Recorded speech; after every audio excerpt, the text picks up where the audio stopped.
Hello and welcome. आप सभी का स्वागत है current affairs daily by knowledge hub. तो आज है 22 जनवरी। तो आज से जुड़ी जितने भी इंपॉर्टेंट करंट अफेयर्स है वो हम लोग इस लेक्चर में जान लेते हैं। उससे पहले अगर आप इस चैनल पर नए हैं तो ज़रूर सब्सक्राइब कर ले और साथ ही साथ बेल आइकन को क्लिक कर ले ताकि ऐसी इंपॉर्टेंट करंट अफेयर्स की वीडियोस आपसे कभी मिस ना हो जाए। और अगर आपको इस लेक्चर के पीडीएफ चाहिए तो आप टेलीग्राम ग्रुप को ज्वाइन कर सकते हैं, जिसका लिंक जो है वो मैं डिस्क्रिप्शन में प्रोवाइड कर चुका हूँ। तो आइए स्टार्ट करते हैं आज से जुड़ी करंट अफेयर्स। पहली है, कैबिनेट ने अप्रूव किया है कुछ चीज़ें जो कि जनवरी 19 को हुई है। तो ये क्या क्या अप्रूव किया है देखिए यहाँ पर दिया हुआ है। पहला है जो एक प्रोग्राम है, scheme for grant x ग्राटिया payment of difference between compound interest and simple interest, जो कि बोरोड किया गया था स्टेट बैंक ऑफ इंडिया के द्वारा। तो उस चीज़ को अप्रूव किया गया है जिसकी कॉस्ट है 973।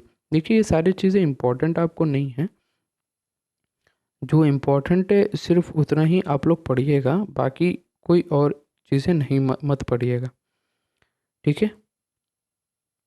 तो अब बात कर लेते हैं जो Indian renewable energy development agency limited IREDA, इसके बारे में हम लोग क्यों बात कर रहे हैं, क्योंकि CCEA ने अप्रूव किया है equity infusion of 1500 crore in Indian renewable यानी IREDA के बारे में। तो इसीलिए हम लोग ये बात कर रहे हैं।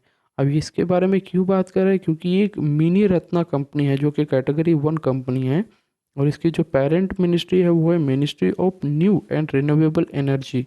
और इसके जो चेयरमैन मैनेजिंग डायरेक्टर है प्रदीप कुमार दास, और हेडक्वार्टर्स की बात करें न्यू दिल्ली में है। आगे बढ़ते हैं। इंडिया और डेनमार्क इन दोनों ने इनिशिएट किया है joint research and development on green fuels.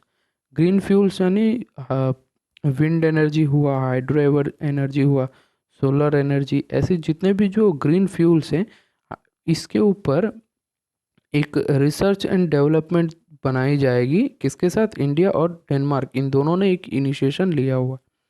बात कर लेते हैं डेनमार्क के बारे में। तो इसके प्राइम मिनिस्टर है मोट्टे फ्रेडिक्सन फ्रेडिक्सन और कैपिटल है कोपेनहेगन, और करेंसी है डेनिस क्रोने। ये चीज़ आपको ध्यान देनी है। अगली है IFSCA यानी international financial services centres authority. इन्होंने एक MOU साइन किया है with insurance institute of India के साथ, ताकि जो capacity building of insurance professionals होते हैं उस चीज़ के लिए, ठीक है। तो अब बात कर लेते हैं ये जो इंश्योरेंस इंस्टीट्यूट ऑफ इंडिया है इसके बारे में। तो इसके जो प्रेजेंट टाइम में जो प्रेसिडेंट है वो है दिवेश श्रीवास्तव जी, और हेडक्वार्टर्स की बात करें मुंबई महाराष्ट्र में है, ठीक है। इतनी चीज़ें आपको ध्यान देनी है। अगला है इंडोनेशिया ने रिप्लेस किया है सिंकिंग जकार्ता जो है ऐसा उसकी जो कैपिटल है वो अभी नई कैपिटल सिटी नौस्ता नुसांतारा ये अभी बना दिया गया है। इंडोनेशिया की जो पहली कैपिटल थी जकार्ता, जिसको सिंकिंग जकार्ता भी कहा जाता है, उसके अभी जो कैपिटल हटाकर कौन क्या बना दिया गया है? नुसांतारा, ठीक है। तो ये चीज़ें आपको ध्यान देनी है। ये कहाँ की है? इंडोनेशिया की। अगला है UNCTAD यानी United nation conference on trade and development.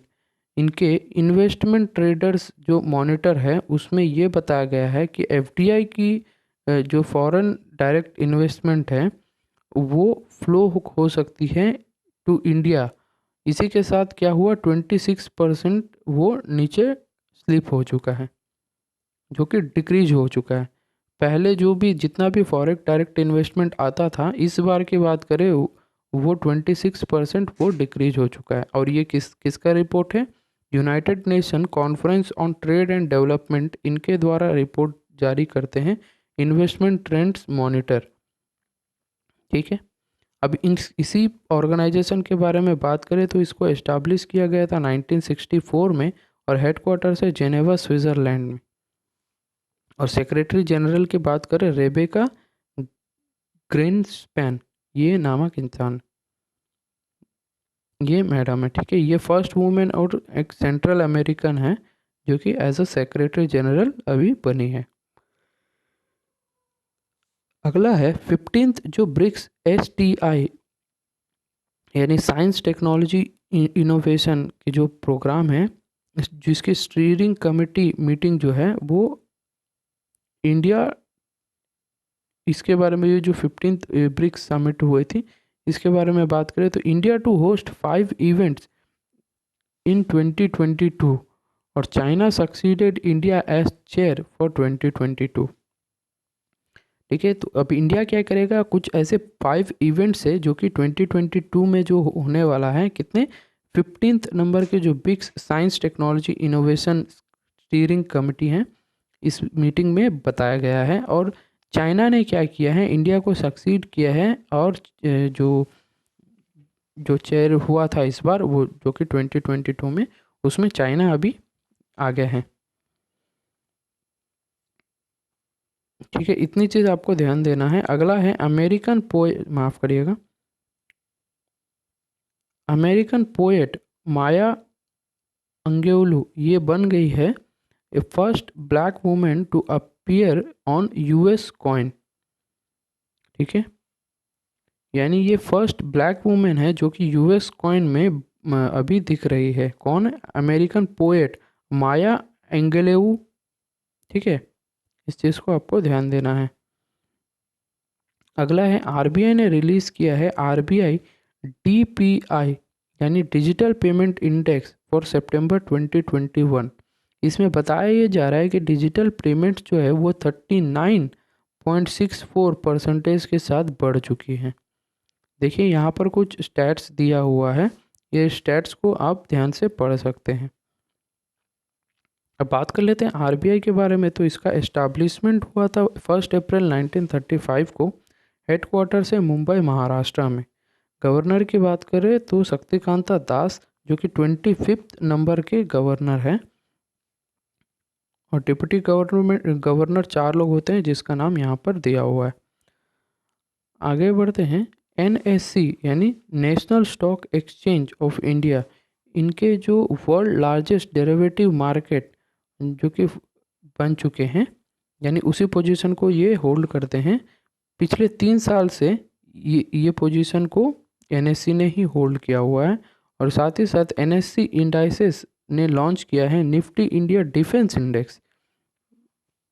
ये जो डिफेंसिव जो स्टॉक्स होते हैं ना, उस स्टॉक्स को या फिर जो डिफेंस सेक्टर से रिलेटेड है, इस जितने भी स्टॉक्स हैं उन सभी को मिलाकर निफ्टी ने एक नया इंडेक्स बनाया है, Nifty India defence index,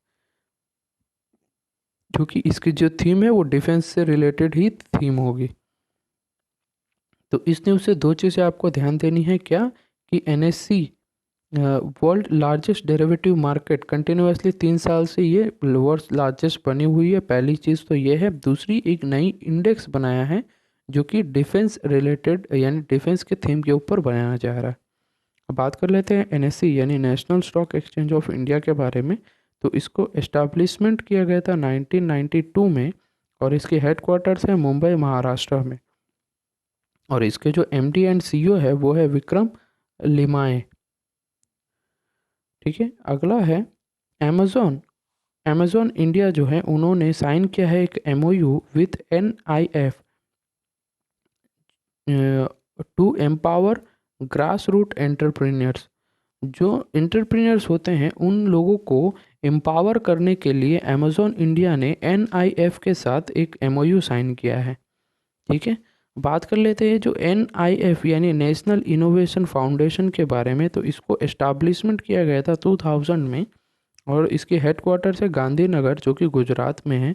chairperson की बात करें PS गोयल है, और डायरेक्टर की बात करें विपिन कुमार है। ठीक है, अगला है वन वेब और हॉक्स नेटवर्क, इन दोनों ने एक 6 साल की एक पैक्ट साइन किया है ताकि सैटेलाइट ब्रॉडबैंड सर्विसेज जो है वो इंडिया में प्रोवाइड कर सके। तो इसमें कुछ उतनी बड़ी बात नहीं है। इससे पहले आपको पता होगा कि ये जो वन वेब है और भारती एयरटेल, इनके साथ एक जॉइंट वेंचर है। यानी इन लोगों के मिलकर अभी जो इसमें इससे फ़ायदा किसको होगा, भारती एयरटेल को होगा, क्योंकि इसकी इन दोनों की एक जॉइंट वेंचर है। अब हम लोगों को सैटेलाइट के द्वारा डायरेक्ट इंटरनेट सर्विसेज मिलेगी। ये 6 साल की पैक्ट है जो कि साइन किया गया है। इतनी चीज़ें आपको ध्यान देना है। अगला है इंदिरा, यानी इंदिरा एस्टिमेट्स इंडिया की जो जीडीपी ग्रोथ होगी वो 7.6% होगी 2023 की। ये जो इंदिरा है इसका मतलब है इंडिया रेटिंग एंड रिसर्च। इसके हेडक्वार्टर्स है मुंबई महाराष्ट्र में, और चेयरमैन और एमडी एंड सीईओ है वो है रोहित करण सोहने। ये है, ठीक है। तो इतनी चीज़ें आपको ध्यान देनी है। कितनी होगी 2023 का 7.6%, और किसने दिया ये, इंदिरा, यानी इंडिया रेटिंग एंड रिसर्च। ये इंडिया के जीडीपी के एस्टिमेट किए हुए हैं।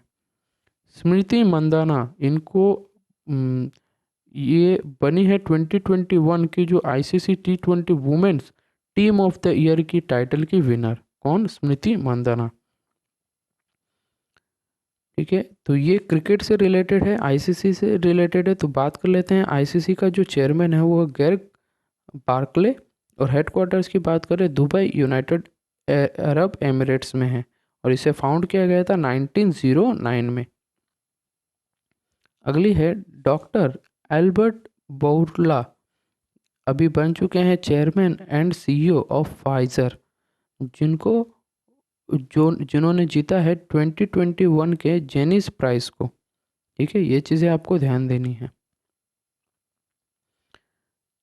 आगे बढ़ते हैं अगले न्यूज़ के ऊपर, जो कि है चेन्नई बेस्ड एक रैप्सोडी म्यूज़िक फाउंडेशन है, उनको एक अवार्ड मिला है। कौन सा, QS वार्टोन री इमेजिन एजुकेशन अवार्ड, जो कि 2021 की थी, ठीक है। ये एक म्यूज़िक फाउंडेशन है जिनको ये अवार्ड मिला गया है। कौन सा अवार्ड, वार्टोन री इमेजिन एजुकेशन अवार्ड, ठीक है। अगला है इंडियन एनर्जी एक्सचेंज, ये डाइवेस्ट करने वाली है, यानी कुछ डाइवेस्ट होगी। कितना, 4.93 में, यानी almost 5% stake of in IGX, ये यानी इंडियन गैस एक्सचेंज, और 2IOC यानी इंडियन ऑयल कॉरपोरेशन, इन दोनों से क्या किया जाएगा, 4.93% जो स्टेक है वो चेंज किया जाएगा। अगला है, इसी में है क्या, इंडिया गैस एक्सचेंज के बारे में बात करें तो इसके जो मैनेजिंग डायरेक्टर और सीईओ है वो है राजेश कुमार मडिरट्टा, और हेडक्वार्टर्स है नोएडा उत्तर प्रदेश में, ठीक है। इतनी चीज़ें आपको ध्यान देनी है। अगला है, इंडिया ने सक्सेसफुली टेस्ट फायर किया है नई version of BrahMos supersonic cruise missile. ये कहाँ पर हुआ है, चांदीपुर, जो कि उड़ीसा के कोस्ट पे है।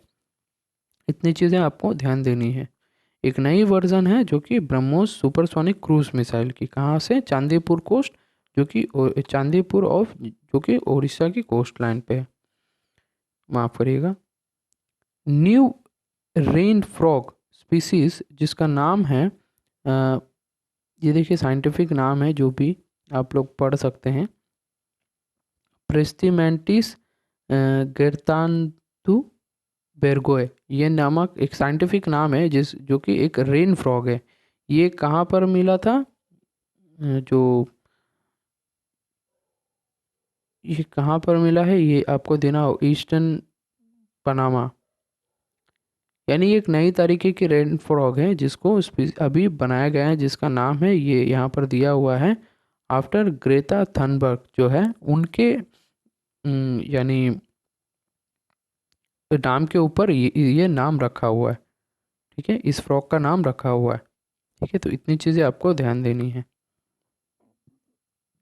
अगला है, जो पद्मा अवार्डी सानिया मिर्जा, इन्होंने अनाउंस किया है अपना retirement at the end of 2022 season, यानी इस साल के एंड तक ये पद्मा अवार्डी सानिया मिर्जा ये अपनी रिटायरमेंट जो है वो अनाउंस कर चुकी हैं।